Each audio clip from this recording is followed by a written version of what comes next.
కురుక్షేత్ర యుద్ధం అనేది మహాభారతంలో జరిగిన భీకరమైన పోరాటం. ఇది కౌరవులు మరియు పాండవుల మధ్య జరిగింది. హస్తినాపురం రాజ్యానికి వారసత్వం గురించి విభేదాలు ఉద్భవించాయి. ధృతరాష్ట్రుడి కుమారుడు దుర్యోధనుడు పాండవులకు రాజ్యంలో భాగాన్ని కూడా ఇవ్వడానికి నిరాకరించాడు. దుర్యోధనుడు జూదంలో పాండవులను మోసం చేసి వారికి 13 సంవత్సరాల వనవాసానికి పంపించాడు. Hello everyone, welcome to Telugu tech rules. మీరు కొత్తగా ఒక యూట్యూబ్ ఛానల్ని స్టార్ట్ చేయాలనుకుంటున్నారా? ఫేస్ చూపించకుండా ఏ కేటగిరీ వీడియో చేస్తే తొందరగా వైరల్ అవుతాయి, వ్యూస్ ఎక్కువగా వస్తాయి, ఇలాంటి వాళ్ళ కోసం నేను ఒక బెస్ట్ కేటగిరీ ఎక్స్ప్లెయిన్ చేస్తాను.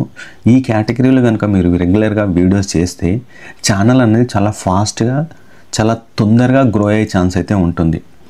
ఆ కేటగిరీ వచ్చేసి ఎపిక్ వీడియోస్. సో మీరు కనుక యూట్యూబ్లో కురుక్షేత్ర వార్కి సంబంధించిన షార్ట్ వీడియోస్ కానీ లాంగ్ వీడియోస్ కానీ చేస్తే మీ ఛానల్ చాలా ఫాస్ట్గా గ్రో అయ్యే ఛాన్స్ అయితే ఉంటుంది. సో ఈరోజు వీడియోలో మనం కురుక్షేత్ర వార్కి సంబంధించిన వీడియోస్ ఎట్లా క్రియేట్ చేయాలి, వాటి ప్రాసెస్ ఏంది, ఏమేమి వెబ్సైట్స్ యూజ్ చేయాలనే కంప్లీట్ ప్రాసెస్ని అయితే ఎక్స్ప్లెయిన్ చేస్తాను. వీడియోను లాస్ట్ వరకు చూడండి. సో కంటెంట్ కోసం ChatGPT ఓపెన్ చేయండి. సో ChatGPT ఓపెన్ చేసేసి ఒక ప్రాంప్ట్ ఇవ్వండి. సో నేను ఒక స్మాల్ ప్రాంప్ట్ ఇచ్చాను. I want 100 content ideas about Kurukshetra war in question format అని చెప్పి. సో ఇప్పుడు ఎంటర్ పైన క్లిక్ చేస్తున్నాను. సో ఈ మెథడ్ మొత్తం మీకు చాలా సింపుల్గా ఉంటుంది. మీరు ఈజీగా అయితే వీడియోస్ని క్రియేట్ చేయొచ్చు. సో ఇట్లా మనకు టోటల్ 100 కంటెంట్ ఐడియాస్ అయితే జనరేట్ అయ్యాయి. సో క్రియేట్ అయిన తర్వాత వీటిని సెలెక్ట్ చేసుకోండి. సో నేను ఒక ప్రాంప్ట్ యాడ్ చేశాను. వీటికి right 120 words each in simple Telugu అని చెప్పి ఎంటర్. సేమ్ cloud.ai ఓపెన్ చేయండి. సేమ్ కాపీ చేసుకునేది ఇక పేస్ట్ చేసేసి ఎంటర్ పైన క్లిక్ చేయండి.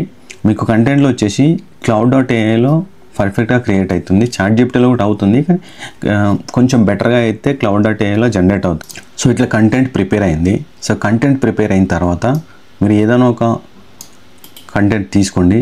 తీసుకున్న తర్వాత గూగుల్ ట్రాన్స్లేట్లోకి వచ్చి దెన్ ఇంగ్లీష్లో ట్రాన్స్లేట్ చేయండి. ఎందుకంటే మనకు ప్రాంప్ట్ కావాలి కాబట్టి తెలుగులో ప్రాపర్గా ప్రాంప్ట్ క్రియేట్ కావు.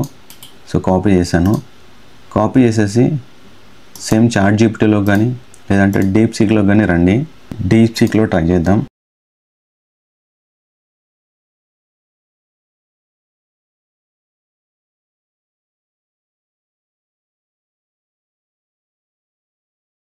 సో ఫస్ట్ నేను మీకు ఒక లాంగ్ వీడియో ఎట్లా క్రియేట్ చేయాలో చూపిస్తాను. కాపీ చేసుకున్న తర్వాత క్రియాలోకి రండి. క్రియా.ai మనకు మంచి 4K ఇమేజెస్ అయితే జనరేట్ చేస్తుంది. సో ఇక్కడ పేస్ట్ చేయండి. సైజ్ 16:9 సెలెక్ట్ చేసుకోండి, జనరేట్. సో ఇట్లా మనము 8 ప్రాంప్ట్స్కి 8 ఇమేజెస్ అయితే జనరేట్ చేయాలి. సో ఈ విధంగా 8 ప్రాంప్ట్స్కి 8 ఇమేజెస్ అయితే జనరేట్ చేసుకోవాలి. సో చూడండి, మనకు క్రియాలో హై క్వాలిటీ ఇమేజెస్ అయితే జనరేట్ అయ్యాయి.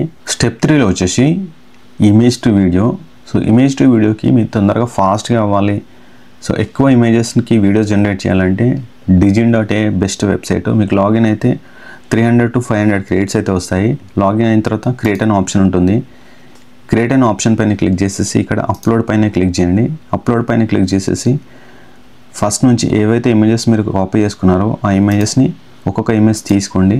సో ఆల్రెడీ మనం వీటికి ఇమేజ్ ప్రాంప్ట్స్తో పాటు వీడియో ప్రాంప్ట్స్ కూడా క్రియేట్ చేసాం కదా, ఆ వీడియో ప్రాంప్ట్స్ను ఒక్కొక్క ఇమేజ్కి ఒక్కొక్క వీడియో ప్రాంప్ట్స్ను కాపీ చేసుకోండి. అండ్ కాపీ చేసుకున్న తర్వాత డిజైన్లోకి వచ్చేసి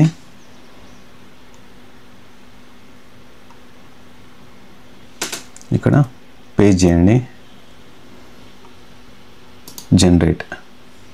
ఇట్లా మనము 8 ఇమేజెస్కి 8 వీడియోస్ అయితే జనరేట్ చేయాలి. సో చూడండి, డిజైన్లో మనకు ఇమేజ్కి ఫస్ట్ వీడియో అయితే జనరేట్ అయింది, 5 seconds వీడియో. రైట్ క్లిక్ ఇచ్చి సేవ్ వీడియో పైన క్లిక్ చేసి వీడియోని అయితే సేవ్ చేయండి. ఇట్లా మనము అన్ని ఇమేజెస్కి వీడియోస్ అయితే జనరేట్ చేయాలి. సో ఇట్లా మనకు వీడియో జనరేట్ అయిన తర్వాత నెక్స్ట్ స్టెప్ వచ్చేసి వాయిస్ ఓవర్. సో వాయిస్ ఓవర్కి మీకు తెలుగు ఒక బెస్ట్ వెబ్సైట్ ఎక్స్ప్లెయిన్ చేస్తాను, అదే dreamscenes.co.in. ఈ వెబ్సైట్లో మనము బెస్ట్ వాయిస్ ఓవర్స్ అయితే జనరేట్ చేయొచ్చు తెలుగుకి సంబంధించి. పేజ్ చేసేసి దీంట్లో మీరు ఏదైనా ఒక వాయిస్ సెలెక్ట్ చేసుకోండి. మనకు అన్ని వాయిసెస్ చాలా బాగుంటాయి. సో ఈ భవేష్ అనేది కొంచెం best voice. Next generate audio. So ఇట్లా వాయిస్ ఓవర్ అయితే జనరేట్ అవుతుంది. So next editing. So editing కోసం మీరు CapCut కానీ ఫిల్మోరా కానీ యూజ్ చేయొచ్చు. సో ఇప్పుడు నేను ఫిల్మోరాలో ఎడిటింగ్ ప్రాసెస్ ఎక్స్ప్లెయిన్ చేస్తాను. సో ఫిల్మోరా ఓపెన్ చేసేసి మేమైతే డౌన్లోడ్ చేసుకున్న వీడియోస్ ఉన్నాయో అవి కాపీ చేసుకోండి. సో ఎడిటింగ్ వచ్చేసి మనం డౌన్లోడ్ చేసుకున్న వీడియోస్కి ఆడియో అండ్ అట్లాగే ఒక మంచి బ్యాక్గ్రౌండ్ మ్యూజిక్ అయితే యాడ్ చేయాలి. సో నేను ఇప్పుడు కంప్లీట్గా యాడ్ చేశాను. ఒకసారి అవుట్పుట్ చూడండి. కురుక్షేత్ర యుద్ధం అనేది మహాభారతంలో జరిగిన భీకరమైన పోరాటం. ఇది కౌరవులు మరియు పాండవుల మధ్య జరిగింది. హస్తినాపురం రాజ్యానికి వారసత్వం గురించి విభేదాలు ఉద్భవించాయి. ధృతరాష్ట్రుడి కుమారుడు దుర్యోధనుడు పాండవులకు రాజ్యంలో భాగాన్ని కూడా ఇవ్వడానికి నిరాకరించాడు. సో ఈ విధంగా మనం ఒక మంచి కురుక్షేత్ర వార్ వీడియోస్ అయితే ఈ ప్రాసెస్ని యూజ్ చేసుకొని క్రియేట్ చేయొచ్చు. ఇలాంటి వాటికి తొందరగా వ్యూస్ వచ్చే ఛాన్స్ అయితే ఉంటుంది.